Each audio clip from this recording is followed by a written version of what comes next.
મિત્રો નમસ્કાર, હું ડૉક્ટર મહેશભાઈ દળાવી આયુર્વેદ અમૃતમ યુટ્યુબ ચેનલમાં આપનું હાર્દિક સ્વાગત કરું છું. મિત્રો, આ સમય કરતા પણ અગાઉના સમયથી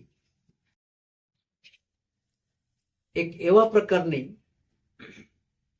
રોગીની અવસ્થા જેને રોગ કહી ન પણ શકાય, અને એવો એક રોગ છે, એક મેદો રોગ કહેવામાં આવે છે. આચાર્ય ચરકે 8 પ્રકારના માનવીઓને એ નિંદા યુક્ત ગણવામાં આવ્યા છે, અને એમાંનો એક છે એ મેદસ્વી. હવે મેદસ્વી વ્યક્તિ એને શા માટે નિંદનીય ગણવામાં આવ્યો છે એ પણ વિચારવા જેવું છે. એના મુખ્ય કારણની અંદર મેદ છે એ આળસને ખૂબ ઉત્પન્ન કરે છે, મોહને ખૂબ ઉત્પન્ન કરે છે, અને નિદ્રાને પણ એટલી જ ઉત્પન્ન કરે છે. એટલા માટે આચાર્ય ચરકે એને નિંદનીય કહ્યા છે. આ તો એક પરાપૂર્વની વાત છે, એક શાસ્ત્રની વાત છે. પરંતુ જ્યારે સમાજની અંદર આપણે આવા વ્યક્તિઓ જોઈએ છે ત્યારે એ વ્યક્તિને તકલીફ પણ એટલી જ થાય છે. તો મેદસ્વી વ્યક્તિઓ માટે શું કરવું, એના 2-4 નુસ્ખાઓ બહુ સરસ આચાર્યોએ સમજાવેલા છે કે મેદસ્વી વ્યક્તિને કાર્શ કઈ રીતે કરવી, કઈ રીતે એમાં કૃશતા ઉત્પન્ન કરવી. એક તો મેદ ઉત્પન્ન કઈ રીતે થાય છે.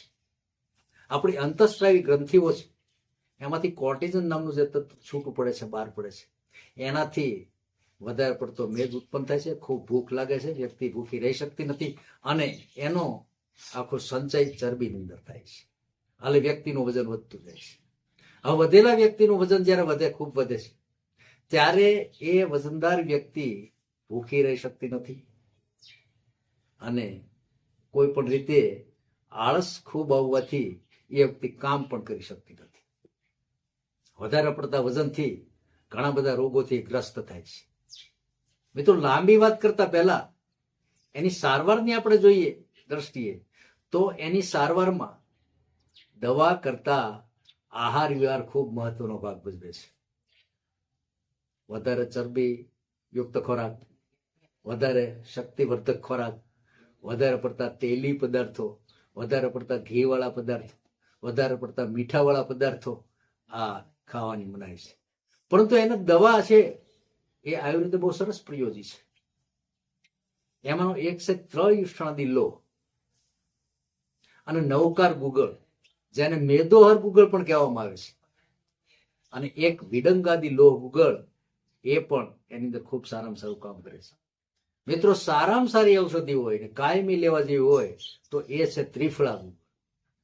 ત્રિફળા ગુગળની ગોળી વધારે પડતું વજન હોય, 100 કિલો ઉપરાંત હોય, તો 2 ગોળી સવારે, 2 બપોરે ને 2 સાંજે ગરમ પાણી સાથે લેવાથી ધીમે ધીમે મેદ એ શરીરમાંથી ઓગળી જાય છે, અને વ્યક્તિ ધીમે ધીમે પોતાનું વજન છે એ ઘટાડતો જાય છે. એનું મુખ્ય કારણ છે મિત્રો, સામાન્ય 4 વસ્તુ જ ત્રિફળા ગુગળની અંદર પડે છે. એક છે હરડે, બેડા, આંબળા અને ગુગળ. તો આ જે ત્રિફળા ગુગળ છે એ શરીરનું સંશોધન કરે છે, કોલેસ્ટ્રોલને દૂર કરે છે, અને હૃદયને બહુ સ્વસ્થ રાખે છે.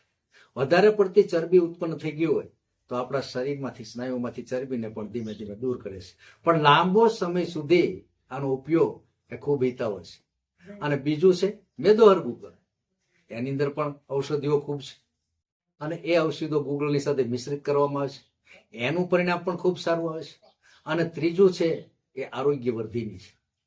મિત્રો, આની પણ 2 ગોળી સવાર સાથે ગરમ પાણી સાથે લેવાથી એ ખૂબ સારું કામ કરે છે. કારણ કે આરોગ્યવર્ધિની એ આમ તો 18 પ્રકારના કુષ્ઠની અંદર એ વાપરવામાં આવે છે, પરંતુ આનો મુખ્ય ગુણ છે એ કાર્શ ગુણ છે. આરોગ્યવર્ધી શરીરના વજનને સમતોલ પ્રમાણમાં રાખે છે, અને આ આરોગ્યવર્ધિની લેવાથી શરીર, મન અને આપણે જે આખી ઇન્દ્રિયો જે બધી છે એ સંપૂર્ણ રીતે સ્વસ્થ રહે છે. કારણ કે એની અંદર પણ ઔષધો એટલા પ્રયોજે છે. તો મિત્રો જે આ 3 ઔષધિ મેં કીધી એ 3 માંથી સારામાં સારું ફાયદો કરનારી ઔષધિ હોય તો એ ત્રિફળા ગુગળ છે, મેદોહર ગુગળ છે અને આરોગ્યવર્ધિની છે. અને બીજું છે ત્રયુષ્ણાદી લોસ, એ પણ ગુગળ વર્ગની અંદર આવે છે. તો એની પણ 2 ગોળી સવારે 2 ગોળી સાંજે લેવાથી મેદસ્વી લોકોને ખૂબ આરામ મળે છે. ધીમે ધીમે ધીમે એનો મેદ ઓછો થાય છે, વજન ઓછું થાય છે અને વ્યક્તિ તંદુરસ્ત રીતે રહી અને ખૂબ સરસ જીવન જીવે છે. ઓમ